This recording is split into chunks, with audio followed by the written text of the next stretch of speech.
momentin ka bërë një hap mbrapa Amerika në raport me SPAK-un se s'kemi asnjë përfshirje të saj, paktën 3 muaj të fundit, ndoshta edhe 4 muaj, në raport me drejtësinë në Shqipëri, për çështje sensitive dhe kurciale. Për deklarata, po edhe për prani, po themi në SPAK. Kanë ndryshuar linja atyre dhe kanë mbajtur linjën e tyre, sa ata kanë qenë aty. Mos harrojmë ditën e zgjedhjes, apo vetëm pak ditë para se të zgjidhej zoti Bravo. Që nga i moment e kam fjalën e këtej. Edhe nuk ka patur zhvillime të tjera të cilat të jenë prezent. Zhvillimi është zonja Balluku dhe këta nuk kanë thënë asnjë fjalë për zonjën Balluku. Ky është avantazh për qeverinë Rama, për vërtetës. Tu ka ndryshuar linja. Dhe ne dim që pasardhjes zoti Trump në administratë nuk është një gjë e re. Ata tek pjesa e tyre që kanë vendosur të jenë absolutisht të zëshëm kanë qenë. Pjesa tjetër tashmë duhet ta pranojmë. Ka një linjë tjetër, ka një linjë tjetër. Jo që kur erdhi Trumpi, se Trumpi ka domethënë 16 muaj që është betuar. Po ka një linjë tjetër kur flas. Jo, pra ndryshoi, unë gjykoj që ka ndryshuar. Pra nuk futen më në çështjet e brendshme të shteteve. Jo, nuk e besoj këtë gjë sepse ata kur kanë interesa futen drejt për drejt, sidomos ky lloj presidenti që është domethënë një jashtë racës presidentëve normal që kemi parë, domethënë edhe nuk flet ndonjëherë me gjuhë diplomatike. Por unë gjykoj që politiku bokoj që nuk ka ndërhyrë, ka drejtën ata. Më fal, ty marr vetëm një shembull konkret. Që në momentin që u dharm pushimi sot me orën shqiptare, kemi deklaratë Ukrainës dhe të Rusisë që i thon presidentit Trump ktheje vëmendjen nga neve dhe hajde merru dhe negocioj që të bëjmë paqe. Aulon sa aty është marrëdhënie kur se përfshir vetë drejt për drejt Shtetet Bashkuara. Du t'jap diçka pra forcën e shembullit. Po flasim për linjat e brendshme të një shteti. Edhe herë. Pra, unë gjykoj që vëmendja amerikane tani është jashtë Shqipërisë në gjykimin tim dhe këtë rol e kanë marrë gjermanët. Pra, kanë 4 muaj që nga zgjedhja e kreut të ri të SPAK-ut, ata minimalisht do duhet bënin për mendimin tim një deklaratë në raport me zonjën Balluku, se kanë bërë gjithë ambasadat e tjera. Amerikanët nuk e kanë bërë. Ky është një plus për qeverinë Rama, për mendimin tim. Por, a do përfshihen ata dhe herë në Shqipëri? I qeverisë se deklaratët i bën dhe ambasadat e tjera është vullneti politik, përgjegjësia politike, morale, po të duash, nuk të detyron asnjë ambasadë të tërheqë, po konstatoj. Kanë reaguar apo jo? Amerikanët. Jo pra. Po pra, atëherë kanë drejtur. Kanë reaguar dhe për gjërat e tjera. Është linja atyre që ata kanë zgjedhur të mos ndërhyjnë siç e kanë deklaruar me zotin Rubio, që nuk futen në politikat e brendshme të shteteve. Në të gjitha ato që po përmend Auloni, janë raporte të drejtë për drejta të Shtetit Bashkuar të Amerikës dhe linjes së tyre të jashtme. Gjë që ne si jemi gjykundin në këtë dhe prandaj nuk ka asnjë lloj reagimi dhe as nuk do të ketë. Doja që të lisnim gjithashtu edhe për zhvillimet më të fundit në Partinë Socialiste, zoti Braçe, zonja Spiropali duket se kanë sjell lajme për mediat gjatë këtyre javëve. Zoti Braçe, se zonja Spiropali me mesazhet e her pas hershme në rrjetet sociale, duket se dikujt drejton apo jo? Periferike. Po, zoti Braçe ka marrë akte absolutisht dhe po e shohim. Surprizë për ty vetë kandidimi? I zotit Braçe? Jo, në fakt. Unë jam nga ata njerëz që e kanë ndjekur për shkak se edhe në përditshmërinë e hulumtimeve të punës time janë problematikat kryesisht të qytetit Tiranës, kështu që sa herë zbres në terren për të parë problematika të ndryshme, për hir të vërtetë zotin Braçën e kam hasur disa herë, sigurisht në njësinë e tij, në njësinë numër 5, kështu që dukej që kishte, po themi, një formë mënyre politik bërje më përfshirëse se sa pisa tjetër. Ka bërë gjithmonë opozitë e majorancës, patjetër. Por ka qenë shumë i dukshëm në një rreshtim të një majorancë të cilën ne dim që flas surprizë sepse ne e dim se si funksionojnë apo gjërat në Partinë Socialiste dhe në Partinë Demokratike. Rreshtimi pra, është thyrë rreshtimi. Ne po them. Në këtë kuptim është surprizë dhe çfarë zhvillimi sjell? Tani, unë mendoj që kandidimi i tij nuk është surprizë, duke njohur zotin Braçe. Çfarë do ndodh me Partinë Socialiste, unë për shembull jam skeptike që edhe bazuar edhe në atë që unë kam parë, zoti Rama e ka ndarë mendjen, ka vendosur kandidaturën një për njerëzve të tij të besuar, siç ka vepruar gjithandej, edhe gjithmonë, kështu që do vazhdoj linjën e tij. Zoti Braçe është duke bërë betejën e tij, unë mendoj që e ka të pamundur, paktën për një garë të hapur brenda Partisë Socialiste. Ne e dim që Partia Socialiste nuk është një parti që as nuk ka gara dhe as nuk pretendohet të ketë.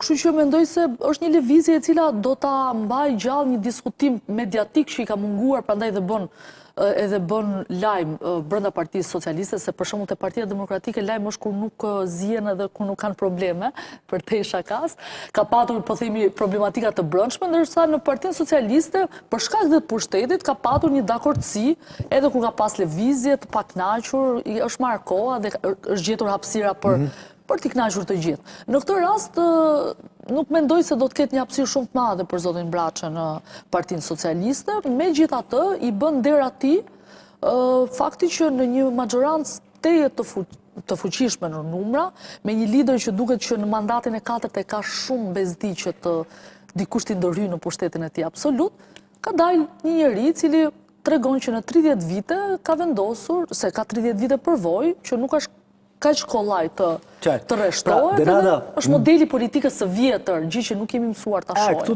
te politika e vjetër edhe tek ajo kasta e vjetër e Partisë Socialiste. Që ka një mendim të tyre. Tani, nuk prodhon asgjë vetë kandidimi i zotit Braçë, pra ai vetë kandidohet, zoti Rama thotë jo, kam zërin Manseliu, se kështu ka thënë më herët, kur do herë që të ketë garë për kryeqytetin do të jetë Manseliu dhe mbetet me kaq. Po tani nuk e di se sa do shkoj mundësia për të bërë, pra, a do vazhdoj ta bëj këtë gjën edhe më tutje, zoti Braçë. Opozitarin e maxhorancës e ka bërë gjithmonë. Opozitarin po, unë po them përpjeket për të futur në garë për Bashkinë e Tiranës. Tani që nga dita dytë që ai ka dalë, nuk e lën të hynë më në mbledhje. Këte kemi të vetë përjashtuar Stalianin, këte kemi të vetë përjashtuar Erion Braçën, pra kemi një PSD që merret shumë mirë vesh për vetë përjashtime. Ke informacione për këtë mbledhjen që nuk ishte thuar? Ka patur reagimte nga zoti Braçë, po, e kemi përcjell. Nëse në rastin e parë, se pati 2 mbledhje, po themi ishte e paqartë, në njësi numër 5 të mungoj deputeti, apo të mos lejohet të hyjë deputeti i zonës, më qartë se kaq, i lirë, nuk mund të ketë sinjale politike. Mos ka ndodhur dhe keq kuptim në organizim nga ana e Partisë Socialiste. Teknisia që ai ata në organizim janë shumë mirë, kështu që nëse ndodh një gjë. Aulon, jam shumë kurioz të di këto qëndrimet e zonës Spiropali edhe zotit Braçë, si shije në syrin e një opozitari, si që jeni ju? Më të thonë drejtën, unë shikoj me shpresë, sepse në një parti që nuk ishte rrjedh ujë që nga viti 2009, nga lëvizja fundit që ka pas aty, LMN-ja, lëvizja për mendim ndryshe, me Ben Blushin, Marko Bellon, Kastriot Islamin edhe Arben Malejn, nuk kishim në i shizëm ose përpjekje për separatizëm, do më thënë, në këtë parti. Nuk e di unë a ka kohezion, ndërmjet zonjës Spiropali dhe zotit Braçë, nuk e kam këtë informacion, por ajo që du të thëmë është që Erion Braçë ka një projekt politik. Informacion s'ke, po një analizë mund të bësh? Jo, kohezion. Thash kohezion. Kohezion. Pra, kanë këta, do më thënë, të dy bashkëveprim pra. Bashkëveprim për me bashku më vonë, se shumë të janë ata cilët mendojnë se është një grupim i Partisë Socialiste të vjetër, le themi, cilët unë nuk e besoj me thonë vërtetë, se shiko, zonja Elisa Spiropali nuk është tek socialistët e vjetër. Zonja Elisa Spiropali ka hyrë si zgjatim Partisë Socialiste, ka qenë pjesë e mjaftit, do më thënë është me grupin Erion Veliaj. Po tani bjen dakord që edhe në parti ka grupime? Jo pa tjetër, po. Erion Braçë, po. është ndërgjegja Partisë Socialiste, është politikan race, është për mendimin tim shumë i konsumum, se ka një 30 ca vjet deputet. Unë e maj men që atëre që qe gazetar, do më thënë, që shkruante në gazetë dhe deputet tani ka kontribut është çështje tjetër. Ai ka një projekt politik. Thotë du të bëm kryetari Bashkisë Tiranës. Pra ky është projekt politik Bashkia e Tiranës. Kurse zonja Spiropali nuk ka shpreh për momentin një projekt politik, ka vetëm një natë personale, me ai sa kam ndjekur deri tani. Do të thënë flet me batuta filmash, hije që mbeten pas, dielli del, lind perëndon, nuk e kuptoj domethënë këtë lloj gjuhë. Ajo ndoshta nuk e kuptoj unë tani, po pra zoti Braçën e kuptoj se thotë du më bë kryetar bashkie, pra nuk e di. Po thotë edhe që duhet kishin marrë masa, qeveria duhet kishte marrë masa, është konkret. Po pra, qartë, tani, a ka kohezion ndërmjet tyre, tani pa dash me spekullu, gojt e liga në për korridoret e këtyre hoteleve ku bëhet politika në Tiranë, thonë që ndërkombëtarët duan nxisin një lëvizje brenda Partisë Socialiste që t'i kthejnë moralitetin kësaj partie, sepse është bërë njësh me korrupsionin. Dhe këta dy figura, sipas tyre, mund të jenë një shkëndi që mund të ndizet rreth Partisë Socialiste për me mbledh rreth vetes edhe druj tjerë. Legjenda urbane të PD-s më duken mua këto. Zakonisht kemi dëgjuar që ka plane për qeverisje teknike, pastaj del që ka nga këto ku mbështeten Aulon se kur dalim televizion dhe ngrejmë një tezë duhet të kemi të paktën jo çdo gjë që hidhet si shashk mund ta themi. Dakor, po ta them. Jo, po dakor, unë mund të jem skeptike apo jo. S'ka problem, jo, okay. Ku mbeti ajo ide që do kishte një qeverisje teknike? Ti ke marrë gazetari apo jo? Jo, unë kam mbaruar gjuletërsi, po unë kam mbaruar gazetari, besoj se duhet kemi, domethënë, thashë themi nga besoj se na impono edhe profesioni që kemi që ta gjejmë njëri tjetrin me shumë vëmendje. Patjetër, e respektoj, po do jem skeptike. Po je skeptike, po kur ta marroj unë se më kanë ndërhyr 2 herë, më kupton? Domethënë ta marroj. Jo, më po ta marroj te se kshu i bie, Iliri mboni një pyetje mes fjalisë edhe ti gjithashtu. Nuk duhet viktimizohem, ta them me sinqeritet, thjesht ta them çka kam gjuhun. Tani ora në studio shumë të rëndësishme televizive, nuk e kam thënë unë, kam thënë që i grup gazetarë shumë të rëndësishëm në Shqipëri, po shkruajnë fjalimet e Lisës Piropalit. Nuk e di, unë s'kam pa një fjalim brillant kësaj më kur deri tani, më thon drejtën. Është pa që duhet të jesh skeptik. Po jam pra skeptik, unë po e hedh dhe po e kundërshtoj po vet. Pra kjo është një metodë në gazetari që quhet nesër, po e sqaroj më vonë. Tani ç'a ndodh? Domethënë, kemi zotin Erion Braçe, i cili thot du të bëjmë kryetar bashkie dhe është përballë zonjës Ogerta Manastiriu. Ku qëndron analiza këtu për mendimin tim? Sipas meje, unë nuk kam sondazhe, por gjykoj që Erion Braçe është një kandidaturë më e fortë se Ogerta Manastiriu. Në gjykimin tim. Tani pse është më e fortë? Sepse Ogerta Manastiriu së pari ka disa çështje në SPAK. Erion Braçe, me sa diu, nuk ka çështje në SPAK. Dhe ne dim shumë mirë që nëse ke çështje në SPAK, je një politikan një cënushëm.